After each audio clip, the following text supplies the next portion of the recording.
మీ charm, beauty, pain, ఆ తర్వాత glow and screen presence, each and everything dominate చేసేసింది సినిమాని. So much, thank you so much. మీరు సినిమాలో ర్యాండీ ఆర్టన్, జాన్ సేనా అని అన్నారు కదా, అది సినిమాకి ఏమైనా ఇంటర్లింకా లేదంటే మీ ఫేవరెట్ రెజ్లర్సా? లేదు, అది యాక్చువల్లీ హీరో ఐ థింక్ అంటే మీరు కూడా అంటారు ఒక. అవును, ఎందుకంటే రాజుగా చాలా నచ్చిన లైక్ WWE కాబట్టి నేను అది యూస్ చేస్తా ఒక సందర్భంలో. ఓకే, మీకు హార్డెస్ట్ సీన్ ఏంటి సినిమాలో?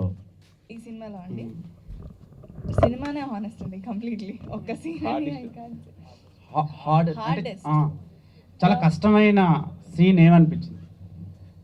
వెంకన్న సీన్స్ అని వెంకన్నతో ఉన్న సీన్స్ అని కొంచెం కష్టమే, but most hardest is climax అండి. Climax was very hard. Okay, మీకు ఫస్ట్ తను కొడతారు, తిను కొడతారు, అంటే డాడీ కొడతాడు అండ్ లవర్ కూడా కొడతాడు. ఎలా అనిపించింది ఆ పర్టికులర్ ఇది సిచ్యువేషన్?